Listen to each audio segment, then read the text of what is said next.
Boa noite, galera. Tudo bem com vocês? Espero que sim. Meu nome é Juliana. Eu vou falar um pouco sobre concordância verbal composta para vocês. Para começar, eu vou falar o conceito, sem muita enrolação, e um pouco de concordância verbal. Concordância verbal é a relação estabelecida de forma harmônica entre o sujeito e o verbo.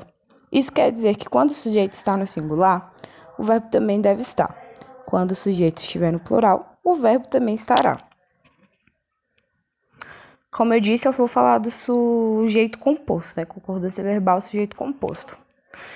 Quando o sujeito é composto, ele é anteposto ao verbo. A concordância se faz no plural. Pai e filho conversam longamente. Quem é o sujeito é pai e filho. Eu deixei marcado para ficar fácil a visualização para vocês. Conversam seria o que faz a minha concordância ficar no plural. Pai e filho devem conversar com frequência.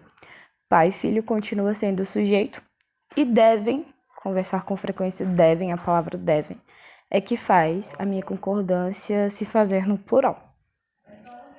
Nos sujeitos compostos formados por pessoas gramaticais, a concordância ocorre da seguinte maneira. A primeira pessoa do plural prevalece sobre a segunda pessoa, que por sua vez prevalece sobre a terceira pessoa. Quando eu falo de pessoas gramaticais, gente, diferentes, é porque nos sujeitos compostos a gente tem a primeira pessoa, a segunda pessoa e a terceira pessoa. E uma vai fazendo a outra, como eu citei, né? A primeira pessoa prevalece sobre a segunda e que, por sua vez, a segunda prevalece sobre a terceira pessoa. Aqui tem exemplos disso. Teus irmãos, tu, eu, tomaremos a decisão. Primeira pessoa do plural aí é nós, porque nós tomaremos essa decisão, né? Eu e meus irmãos, tu e teus irmãos, e eu tomaremos essa decisão. Então, a primeira pessoa do plural aí é nós. Tu e teus irmãos tomareis a decisão. Segunda pessoa do plural é vós. Vós tomará a decisão. Então, aí já é bem diferente da primeira pessoa. Pais e filhos precisam respeitar-se. Terceira pessoa do plural, eles. Quem precisa se respeitar? O pai e o filho. No caso de sujeito composto pós-posto ao verbo, passa a existir uma nova possibilidade de concordância. Em vez de concordar no plural com a totalidade do sujeito, o verbo pode estabelecer concordância com o núcleo do sujeito mais próximo. Convém insistir, gente, que isso é uma opção e não uma obrigação. Um exemplo que eu trouxe foi: falta coragem e competência. O que é o sujeito aí, no caso, seria coragem e competência. E aí faltaram o verbo que veio anteposto. Então, pós-posto é algo que a gente coloca antes, tá? Faltou coragem e competência é outro exemplo aí que se encaixa, que é o coragem entra como o sujeito e faltou entra no verbo que veio pós-posto. Quando ocorre a ideia de reciprocidade, no entanto, a concordância é feita obrigatoriamente no plural.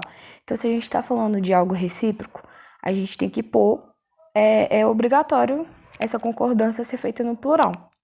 Abraçaram-se, vencedor e vencido. O se traz essa reciprocidade para a frase. E ofenderam-se jogador e árbitro, né? E o árbitro. O se ofenderam-se também traz essa ideia de reciprocidade. Na verdade, não traz a ideia, traz a reciprocidade. Tem que ser feito no plural. Toda vez que a gente falar de algo recíproco, a gente tem que tratar sempre no plural. Nos sujeitos compostos, a gente também tem nossos casos particulares, assim como todos os casos gramaticais aí. Quando o sujeito composto é formado por dois núcleos sinônimos ou quase sinônimos, o verbo pode ficar no plural ou no singular. O que eu quero dizer com isso? Quando se trata de um sinônimo, o que é um sinônimo? Sinônimos são palavras com significados iguais que se escrevem de maneiras diferentes. A gente já estudou isso, né? Eu trouxe um exemplo. Descaso e desprezo marca seu comportamento. Aqui eu estou usando marcam como plural ou marca no singular.